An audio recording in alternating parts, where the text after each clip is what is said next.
Hallo und herzlich willkommen zu Love, Life and Other Stories, dein Podcast für mehr Inspiration und Lebensmut. Mein Name ist Katrin Andrea Preisner und ich freue mich sehr, dass du hier bist. Ich bin systemischer Coach und Gründerin von Heart and Mind Journey. In meiner Arbeit begleite ich Frauen, die spüren, so wie es gerade ist, kann es nicht mehr weitergehen, die sich nach mehr Klarheit sehnen, nach innerer Ruhe und nach dem Mut, endlich ihren eigenen, ganz persönlichen Weg zu gehen. Mit Klarheit, Selbstvertrauen und innerer Freiheit unterstütze ich sie dabei, alte Blockaden zu lösen, Ängste loszulassen und kraftvolle Entscheidungen zu treffen. Mein Herzensanliegen ist es, Menschen in Phasen der Veränderung, an Lebensgabelungen oder in Momenten der Orientierungslosigkeit zu stärken, damit sie wirklich ihr volles Potenzial entfalten und ihren ganz eigenen, erfüllten Weg gehen können. Für ein Leben in tiefer Verbundenheit mit sich selbst und somit mit allen anderen. In diesem Podcast nehme ich dich mit in meine Welt, eine Welt voller Geschichten, Geschichten, die das Leben schreibt. Hallo und herzlich willkommen zu einer neuen Folge bei Love, Life and Other Stories.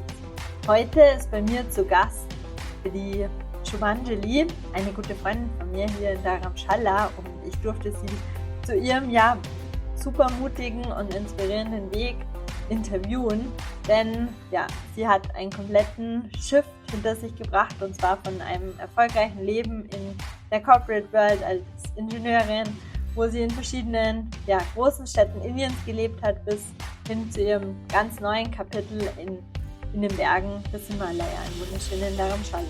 Denn dort gründete sie ihr eigenes Artstudio.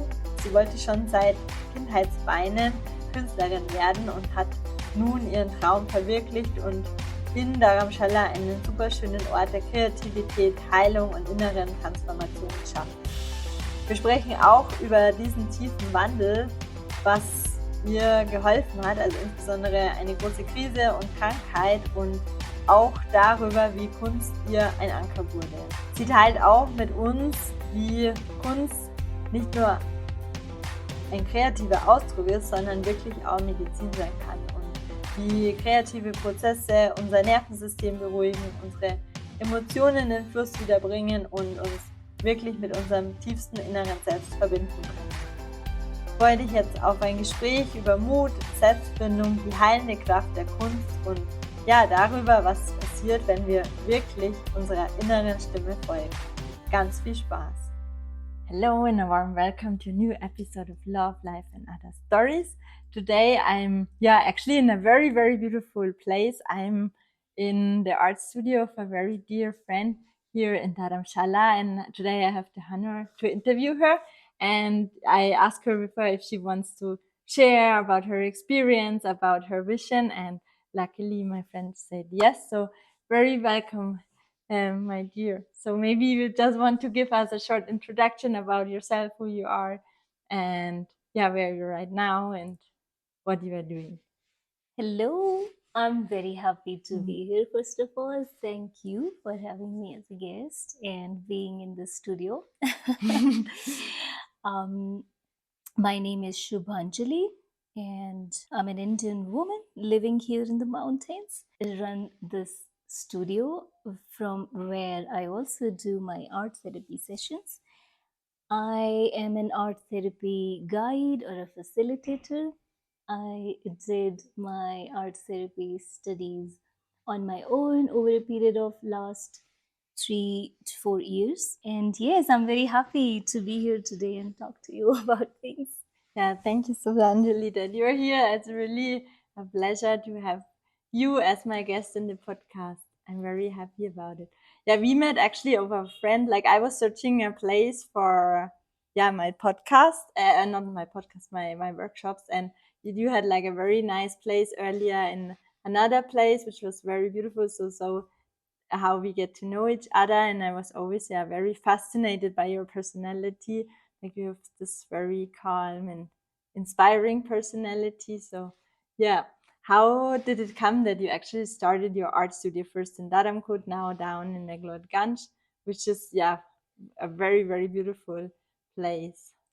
First of all, thank you so much, Gästin. And I don't need to mention, but I have always been fascinated by you, your presence, your beautiful smile. And yes, we have known each other for some time now.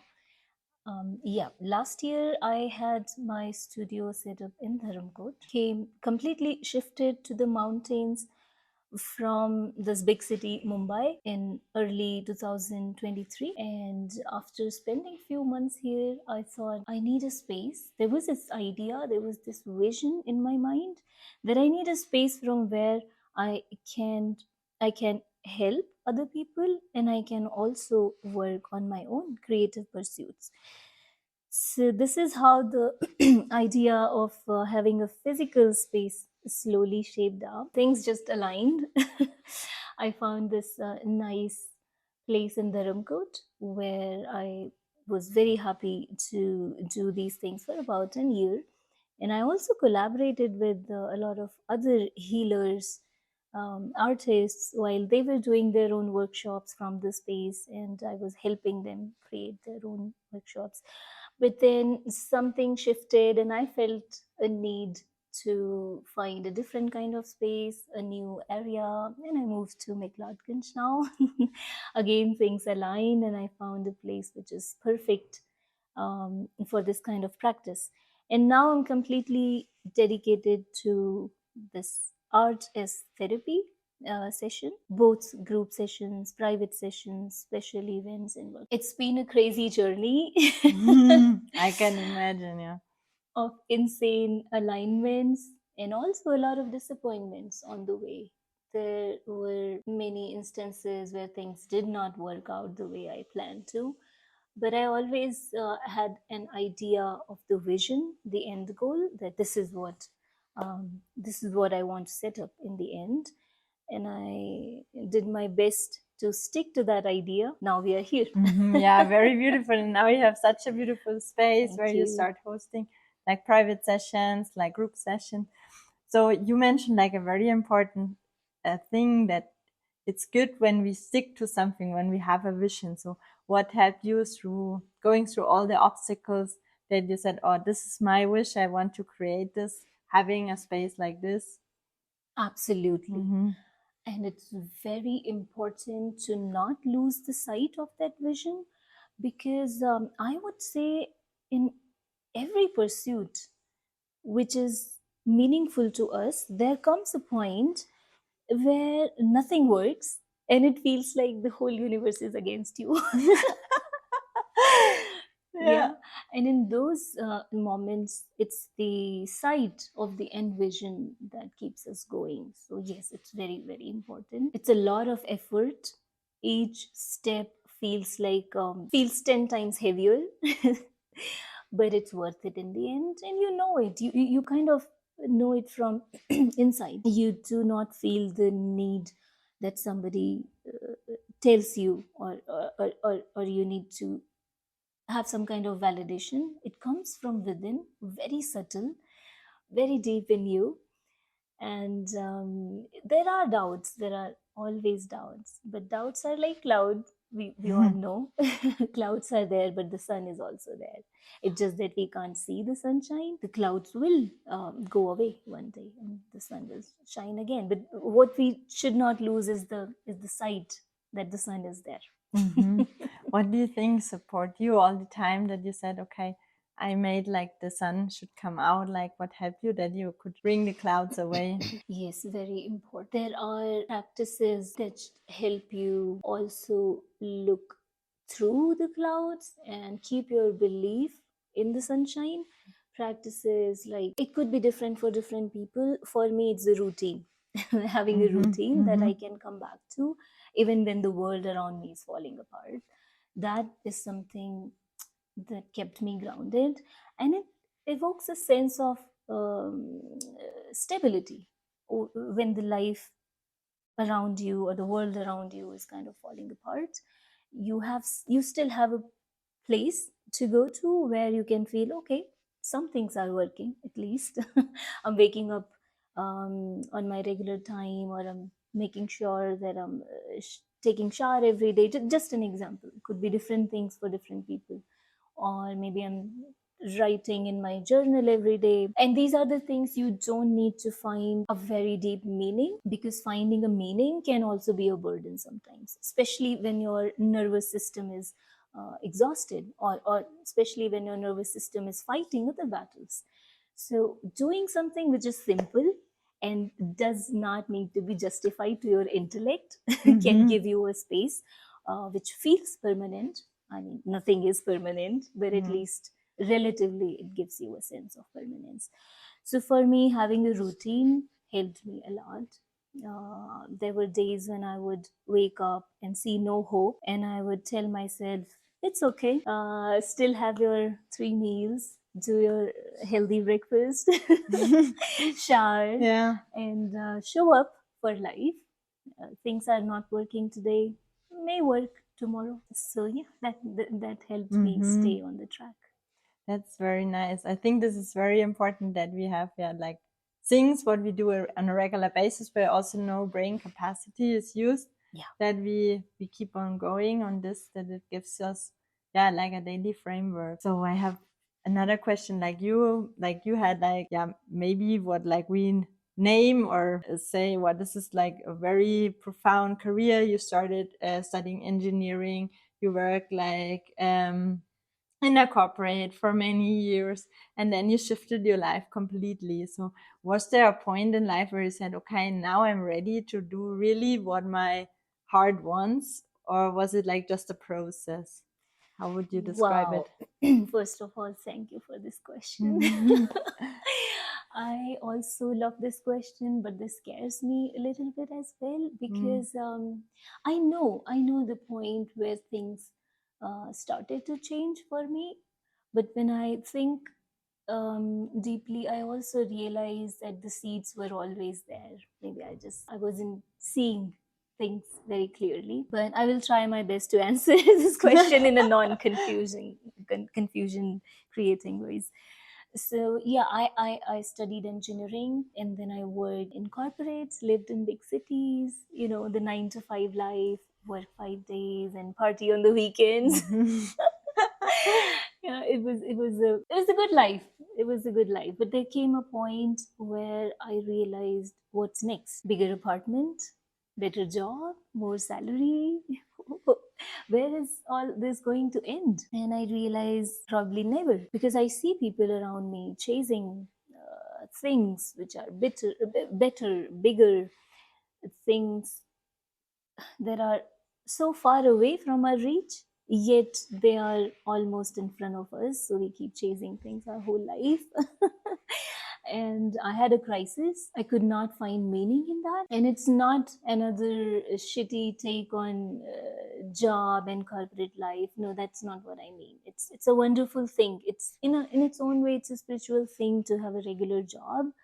If this is something that aligns with the person, they must do it. And a lot of us don't have the luxury or privilege to just quit their jobs and go live in the mountains. Yeah. So I'm seeing it from a different perspective. For me, it was my experience. For me, I came to a point where I could not make sense of these things anymore. So I moved to the mountains. This was the only place that I knew, where I always felt home, or let's say closest to what we can say home. I moved here. After a few months, I started thinking, I need to give back to this world, to this society. I met so many amazing people, and I started becoming more and more aware of my own trauma, my own issues in life, the mental health challenges that I was struggling with due to my own experiences. And the combination of these two made me think of an experience that I had many, many years before this. If it is okay, I would like to go back in the past and talk about it a little. Yeah. So it was, I think, sometime in 2017 or 18. I was very sick. I had dengue infection. Oh, wow. And I was admitted to the hospital, and the treatment was going on, and I was just not getting better. I was there for, I think, a couple of weeks, and things were just going worse. There was a point when I was in my hospital room where I realized I haven't seen a sunset in 4 or 5 days. and I suddenly felt this craving that I want to see a sunset. But it was not possible. One, because I was on the hospital bed being treated with all those drips in my veins and things like that. And second, it was raining outside. Um, I think it was monsoons in Mumbai, and it rains a lot in Mumbai. But I had this craving, and I thought, what do I do? So somebody who was taking care of me, and they were going back to my room, and they said, "Hey, Shub, do you need something from your room?" And I just said, "Yeah, can you get me my watercolor palette and a brush and a sketchbook?" They looked at me, you were sick, but okay. And then I got my colors and book. And the first thing I did was I painted a sunset. In that moment, I felt the power of art. I could not see a sunset. I could not step out, but I created my own sunset on the paper. It was a very simple activity. It was nowhere close to good art. I was very weak, but the power that activity made me feel in that moment, I felt I can transcend what we call reality through art, and I can create my own tiny space, even when things are falling apart around me. And the experience of making those brush strokes on paper, picking up color, that helped me take my attention away from the sickness and the treatment that was going on for a moment. And that itself was very healing. Then I went on with the treatment. Things went a little bit worse, and then came back to normal. And then I'm here, healed. But that experience stayed with me. Now, fast forward to when I was in Dharamkot, thinking, how can I manifest this desire to help other people and share my own journey in a way where we can connect and benefit from this together, or let's call it being together on this journey of healing.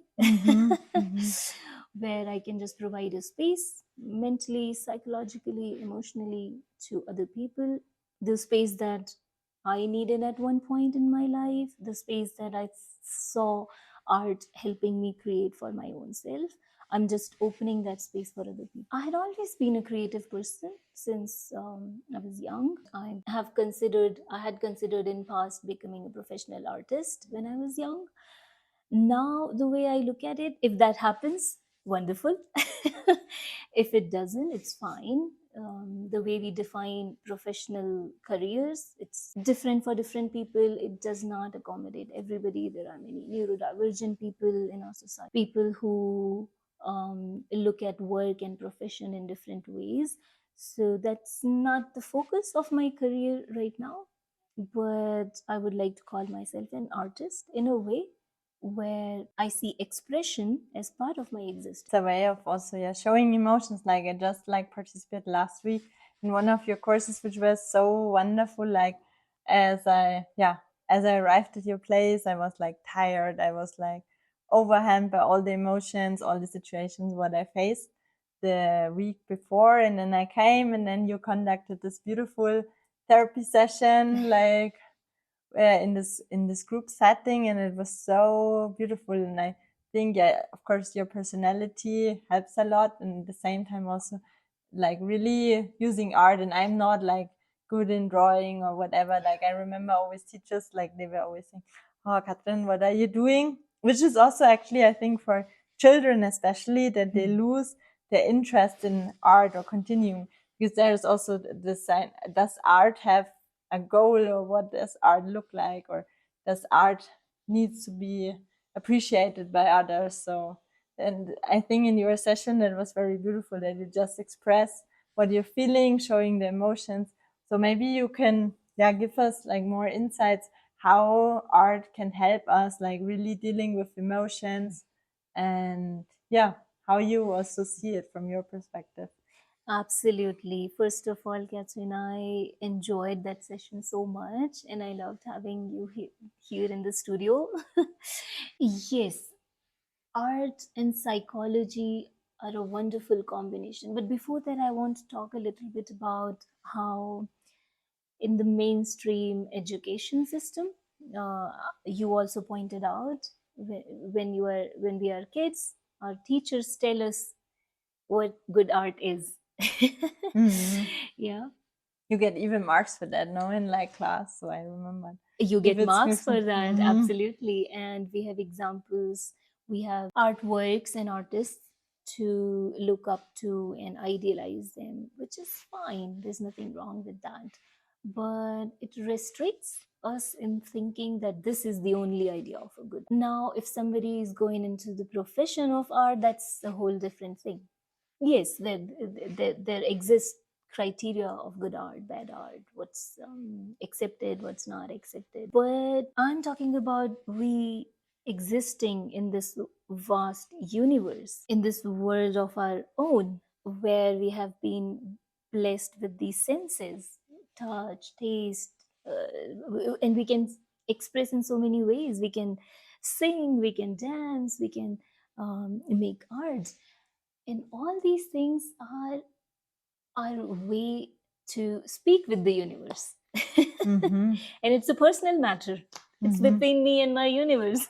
Mhm. Who is a teacher or somebody else who's Mhm. coming in between us and telling me, oh, this is not the way you should talk to the universe?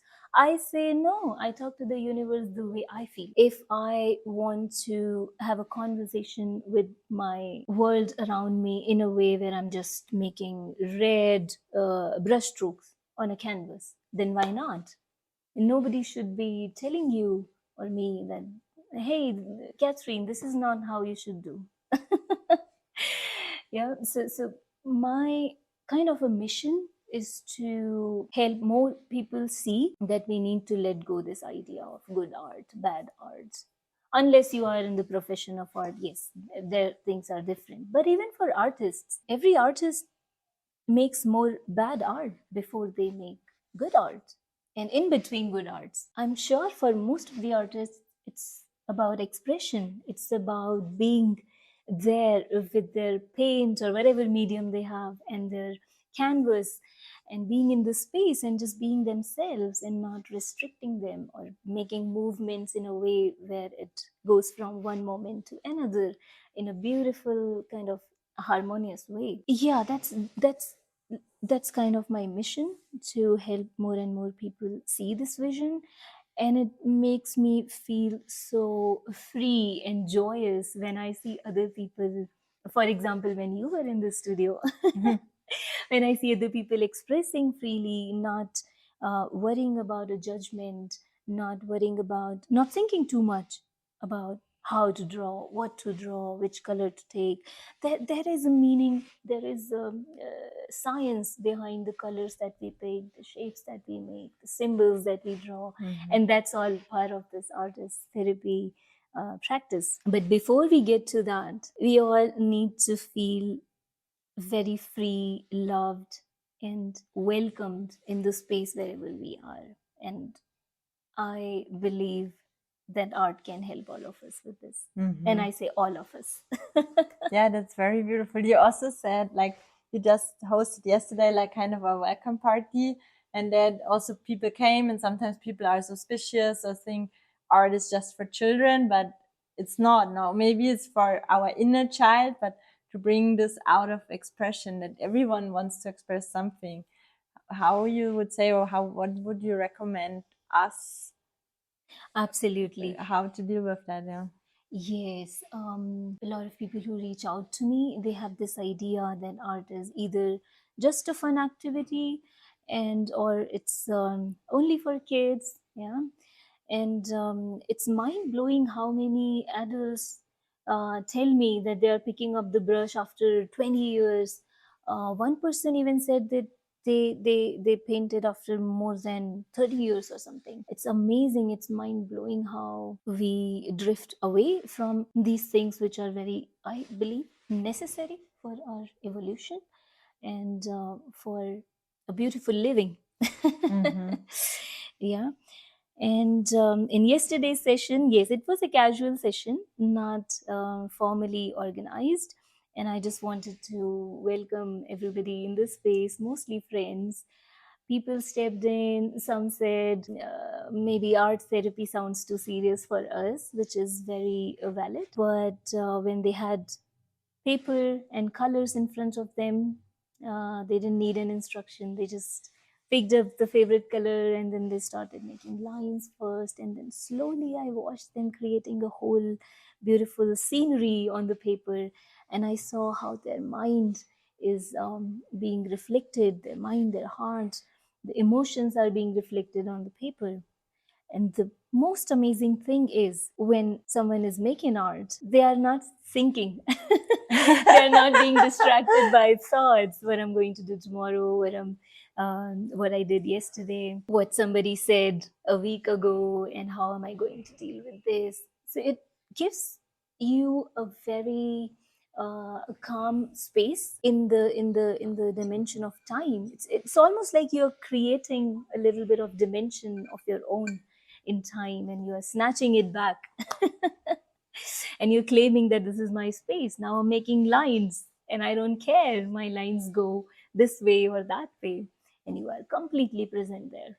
So yes, art as therapy is not only for kids. You can have fun, and it is definitely fundamentally it is to have fun and see it as an entertainment activity, but there is deep therapeutic benefit that we should talk about more, and we should leverage in our in old traditions, in our cultures. We have been doing it. It's nothing new.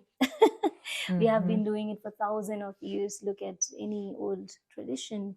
People come together.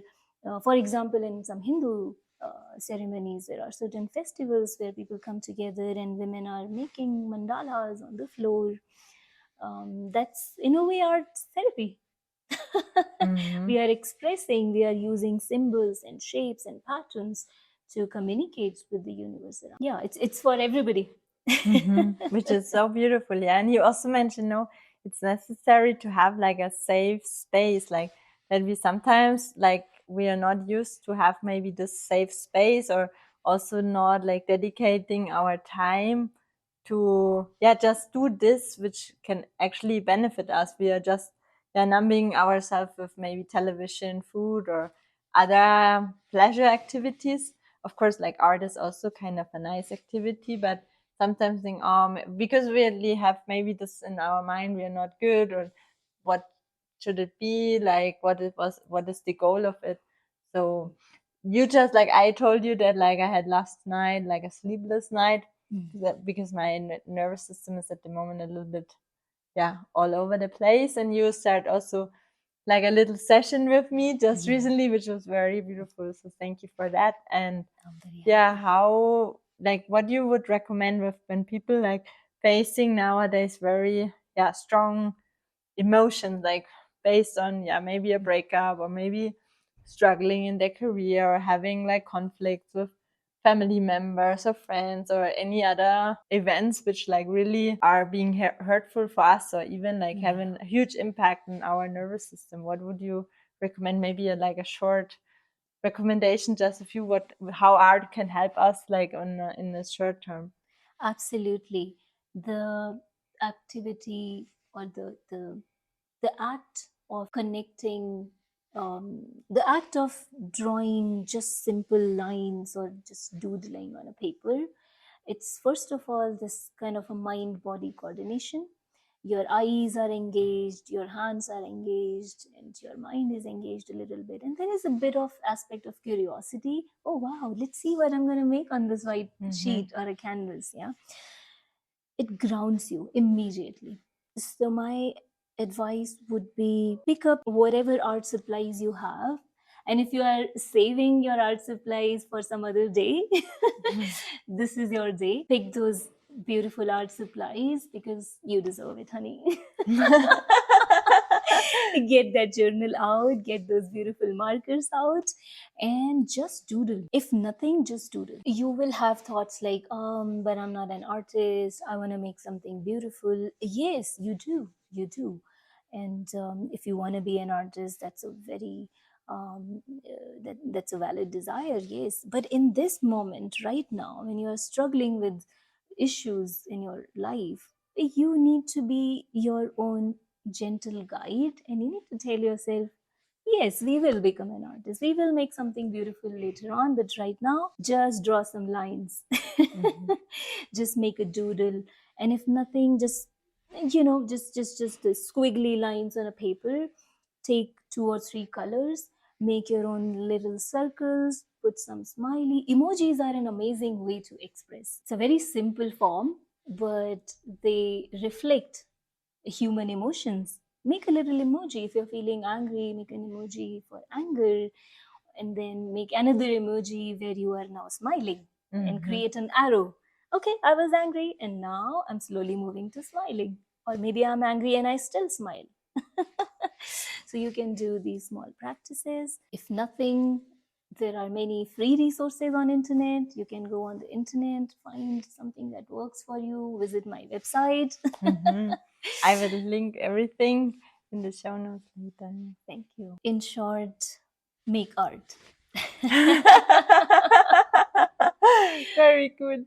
How would you say, like, even if this is possible to like answer this question briefly, how did art help you, like, on your way, like that you can, yeah, maybe also release like some emotions, or how did it help you? I had phases in my life where I was struggling in more than one areas in my life. Struggles at job front, relationship front, health, and when you have more than 2 or 3 or more than one stressors in your life, it becomes a very difficult battle, because your energy is being depleted from all sides.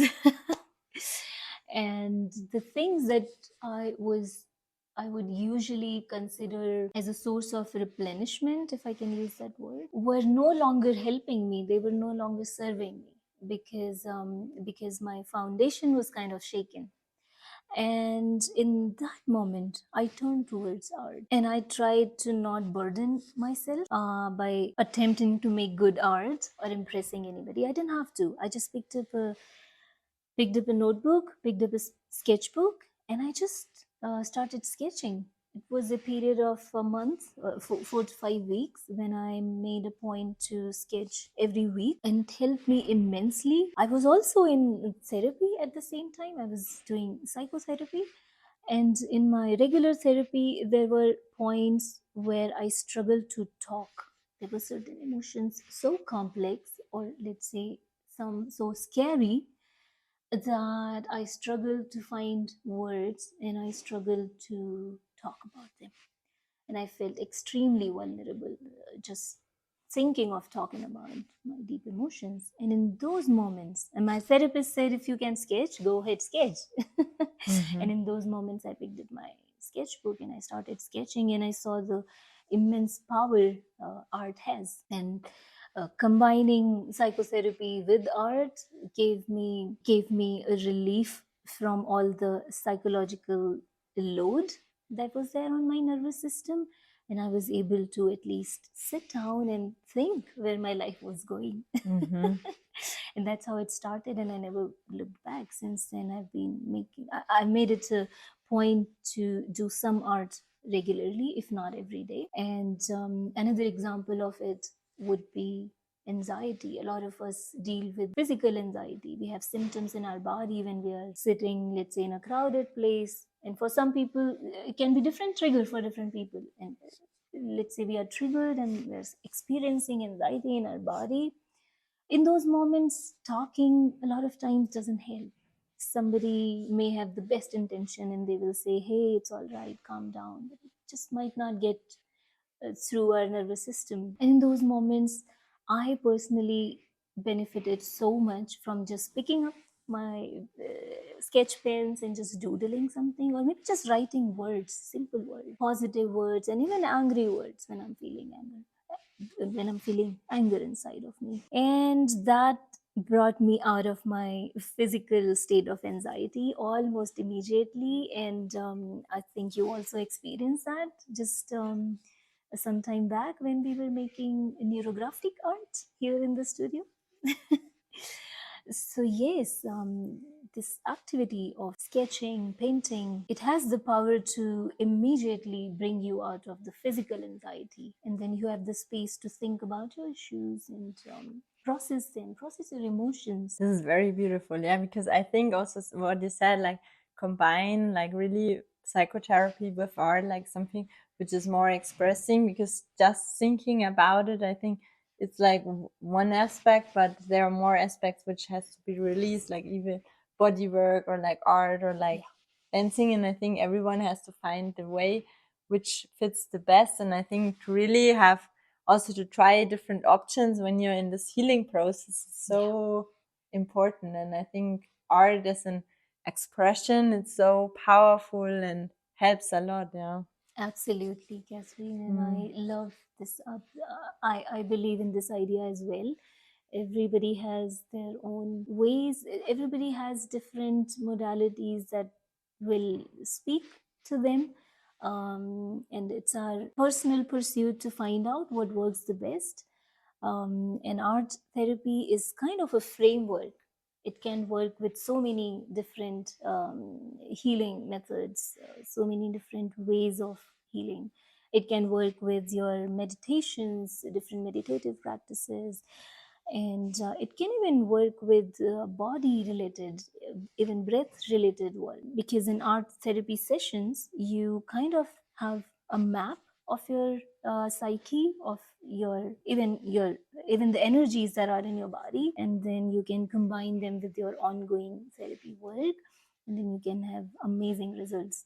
Art therapy alone can also be, it's very well equipped to deal with a lot of issues, but yes, again, for some people they may require psychotherapy along with it, and these two combined can have amazing results. Amazing clarities can be achieved by combining this with other therapeutic mediums. Very beautiful. Wow. Very, very powerful. Very nice. Thank you so much for sharing. Like, I have now one last question that I always ask this all my guests in the podcast. So when you think about your 18-old version and from the perspective of the here and the now, what kind of advice or recommendation or message would you leave the 18 years old version back then? Wow, this is a wonderful question. In short, I'll say make more art. No, but Go for it. I would tell my 18 years old self, create your own path.